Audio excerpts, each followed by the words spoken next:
बच्चों, आज हमारा भीलों का बहुत थोड़ा सा भाग रहा है। परसों हमने इनकी पहनावा, खान पान, उसके बारे में बात की थी और बाद में मैं थोड़े से जो शॉर्ट क्वेश्चंस हैं, वेरी शॉर्ट क्वेश्चंस, उनके बारे में बात करूँगी। बच्चों, जैसा कि तुम्हें पता है कि भील लोग जो हैं वो अपने आप को राजपूत वंशावली का मानते हैं।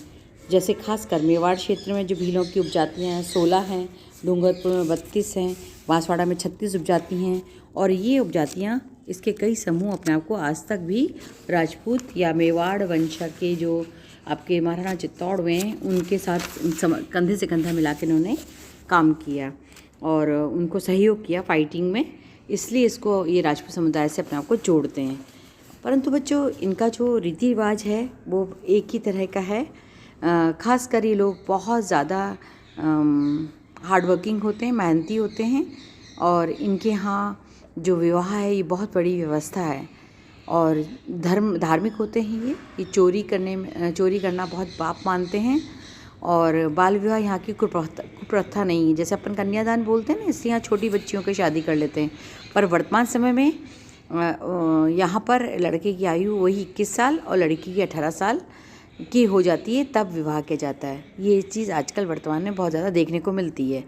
नहीं तो प्रारंभ में तो बाल विवाह टाइप हो जाया करता था और बहुत ग्रामीण अंचल में तो ये शायद अभी भी पॉसिबल है, क्योंकि काफ़ी भीलों से जब कन्वर्सेशन किया तो उन्होंने कहा कि मैम, जो थोड़े बड़े हो जाते हैं ना, हम समझ आ जाती है, तब हमारा गौना होता है।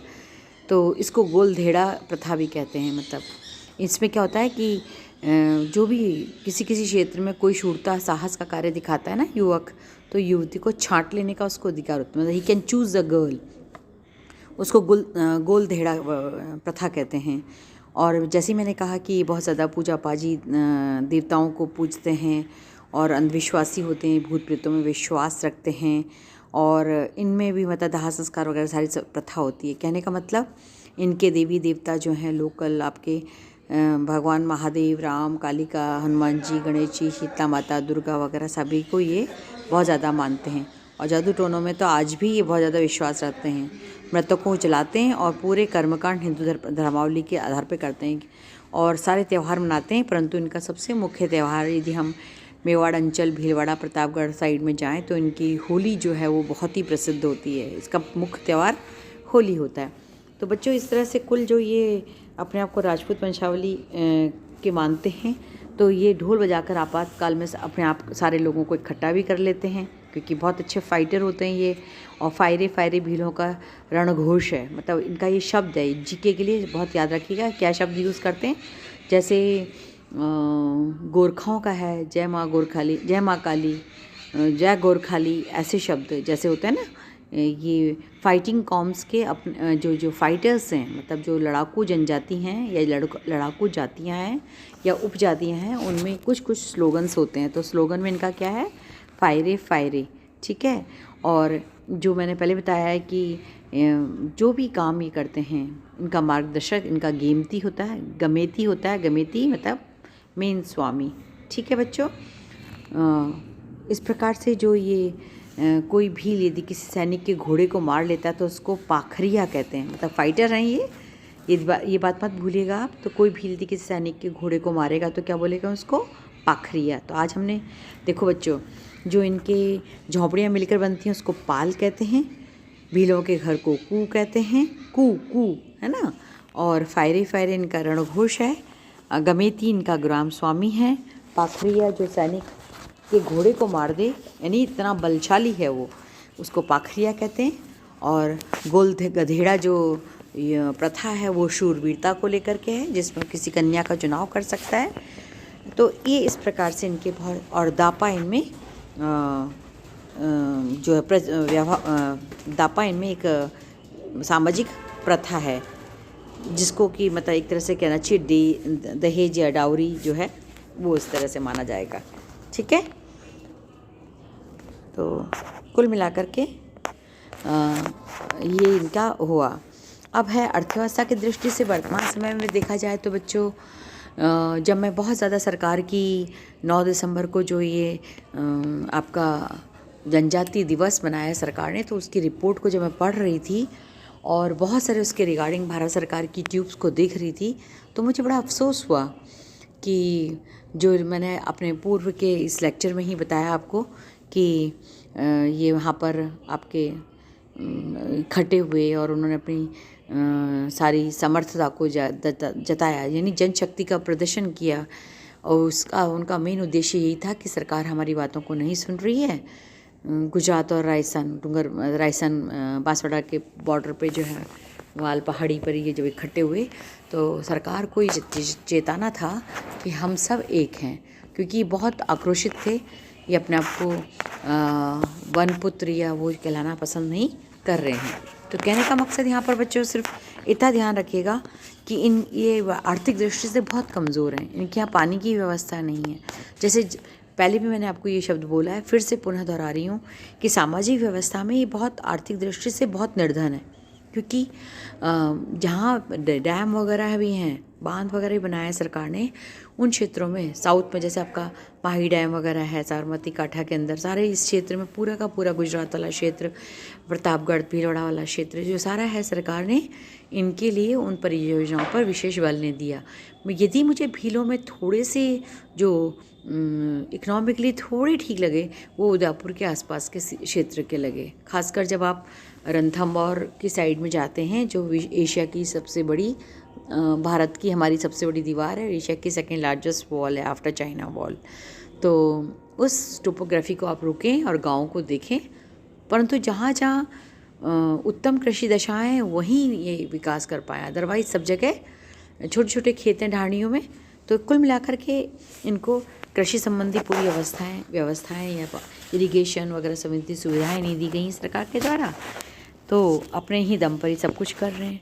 तो इन साधनों के अभाव में भुखमरी की ओर ग्रसित होते हैं, इसलिए ये सब कुछ छोड़ के केवल बुज़ुर्ग लोग रह पाते हैं गांव में, बाकी युवा लोग सब शहरों की तरफ मजदूरी करने के लिए आ जाते हैं। तो कहने की मतलब ये हुआ पर वर्तमान में भील जो है एक घुमक्कड़ प्रवृत्ति के हो गए हैं, परंतु ये कृषि कार्य जो युवा हैं वो, यहाँ पे इस सेंटेंस को मैं सुधारना चाहूँगी कि जो वेल सेटल्ड हो गए हैं वो तो कृषि और पशुपालन वगैरह कर रहे हैं, जिनको ऋण व्यवस्था या आर्थिक सुधार या जिनको सरकार की नीतियों का पता चला है और जिनका कोई एक भी व्यक्ति कुछ निकल आया है। मतलब जैसे मैं कमला भील का उदाहरण दूँ आपको कि वो भील समुदाय में कहाँ से कहाँ पहुँच गई महिला, तो उन्होंने अपने इलाके का बहुत ज़्यादा कायाकल्प किया।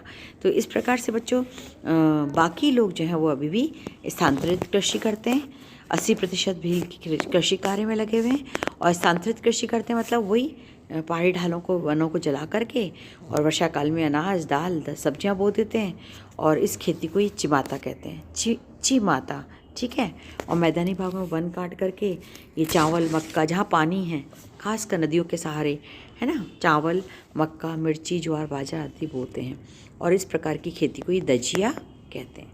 अब कुल मिलाकर के भील जो है जो कृषि कार्य करने लगे हैं वो तो कृषि कार्य कर रहे हैं, परंतु बाकी अन्य भील जो हैं वो शहरों की ओर पलायन कर जाते हैं मजदूरी के लिए, खुली मजदूरी करते हैं। और कुछ लोग तो जैसे गाँव में शहरों में भी देखो आप, यदि जहाँ भी शहरों की जो छोटी छोटी हिल की टोकरी मतलब हिली एरिया हैं, टेकरियाँ हैं, टेकरियों में ये एक एक कमरा बना करके और रहने लग गए, यानी ऑक्युपाइड लैंड एरिया, गवर्नमेंट की ऑक्युपाइड लैंड एरिया में भी इन्होंने अपना निवास क्षेत्र कर लिया। यद्यपि कई जगहों पे तो सरकार ने उसको रेगुलराइज पट्टे के अंदर कन्वर्ट कर दिया, पर फिर भी ये वर्तमान में इनकी स्थिति है। तो प्लीज़ मैं आपसे सबसे रिक्वेस्ट करूँगी कि अनुसूचित जनजाति और ट्राइबल वाला जो भारत सरकार की रिपोर्ट्स हैं उसके ऊपर भी आप थोड़ा पढ़ें, थोड़ा ज्ञानवर्धन लें और इनके आर्ट कल्चर को जानने की पूरी कोशिश करें। बच्चों अब जो दूसरे भील हैं खेती के अलावा, जो पुरुष हैं मछली वगैरह पकड़ते हैं, ये मैंने आपको बताया था पहले भी, पर यह है पशुपालन करते हैं, इनमें भैंसें गाय भेड़ बकरी और मुर्गियां बहुत इम्पॉर्टेंट हैं बच्चों। और शहरों में ये बड़े बड़े हार्डवर्क जो टफ़ काम होते हैं ना, जो बहुत ही मेहनत वाले काम होते हैं, इन सब कामों को ये करते हैं, क्योंकि ये बेसिकली इनकी जो स्ट्रेंथ होती है वो बहुत स्ट्रांग होती है। तो अब बच्चों कुल मिलाकर के अंत में मैं ये कहूँगी कि भी लोग जो हैं शहरी लोगों से, यानी गांव से शहरों की तरफ आ गए हैं, उनके शहरी लोगों के संपर्क में आने से ये बहुत जागरूक हो गए हैं। इनमें शिक्षा का काफ़ी अधिक प्रसार हो गया है और भारत सरकार जो है अभी भी निरंतर प्रयासरत है इनको सुविधाएं देने का।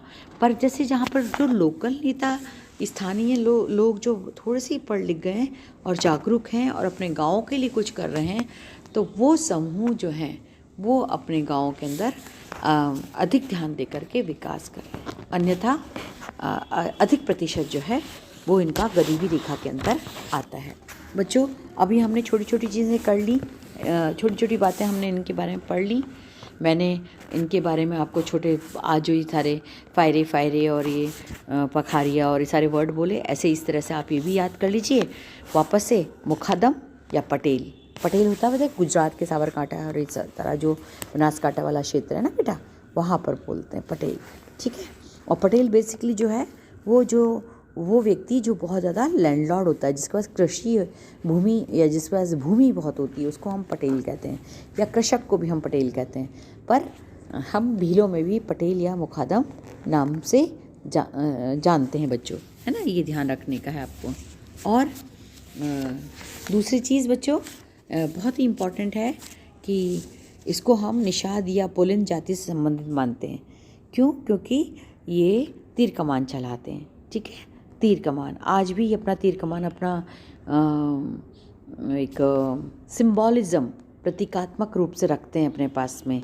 और ये बात हम नहीं कह रहे कि जब मानव प्रजातियों का वर्गीकरण में पंचानन, मित्रा, टेलर जैसे मानव शास्त्री में जब बात की थी, तो भील शब्द की उत्पत्ति के बारे में उन्होंने काफ़ी डिटेल में बात की थी।